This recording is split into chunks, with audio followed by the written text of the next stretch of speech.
бэлгийн замаар дамжих халдварын асуудлыг тойрч ярихад анх дахь урьдчилан сэргийлэлт, хоёр дахь урьдчилан сэргийлэлт гэж байдаг.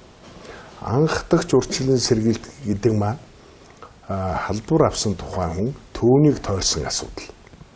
Халдвар авсан хүнийг эрт илрүүлэх, за түүний зан үйлийг өөрчлөх асуудал бол хамгийн чухал. Энэ нь бол анх дахь урьдчилан сэргийлэлт болдог. За бэлгийн замаар дамжих халдварын нэг чухал асуудал бол энэ халдаагч хавьтлыг тогтоож эрүүлж өгөх асуудал. Энэ маань одоо хоёр дахь урьдчилан сэргийлэлтэнд ордог. Тухайн хүн хаанаас халдвар авсан, тийм ээ? Эхний халдаагчийг олж тогтоох. Тэгээд тэр хүн маань хичнээн хүнд халдвараа дамжуулсан гэдэг асуудал.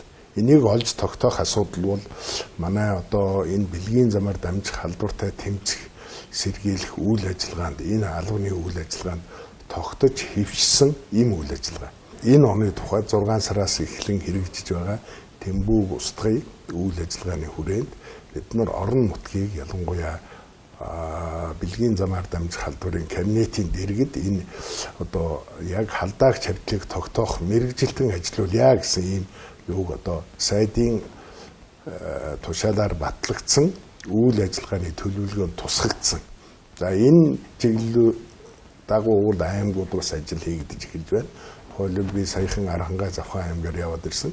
Архангай аймаг бол одоо Сүрье бэлгийн замаар дамжих халдварын кабинетийн дунд нь ч болсон нэг мэрэгжилтэн ажиллуулъя. Тэр халдвар судлалын ажлыг одоо заавалгүй эпидемиологч, мэрэгжлийн халдвар судлаач байх шаардлагагүй. Ерөөсөө сэтгэл зүйч байж болно, нийгмийн ажилтан байж болно, совилогч байж болно.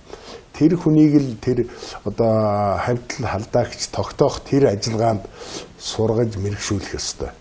Энд бол их эвдүү шаардсан ажил байдаг л да.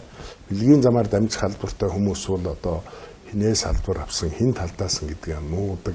Бас энэ маань нууц байдалд явагддаг үйл ажиллагаа учраас их төвөгтэй.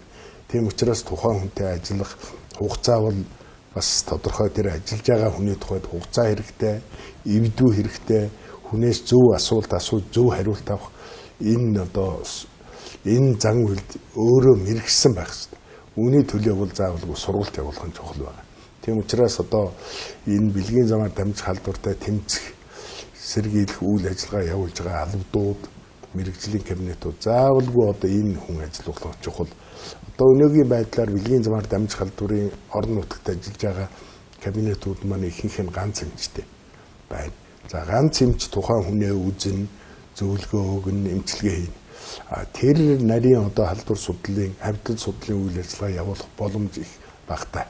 Тийм учраас дэрэгдэн яг тэрийг явуулдаг хүн зайлшгүй мэрэгжилтийн шаардлагатай гэдэг үднээс бид нар энэ үйл ажиллагааны хүрээнд энэ халдвар судлаач мэрэгжилтэн ажиллуулъя гэдэг энэ зөвлөмж өгч байгаамаа.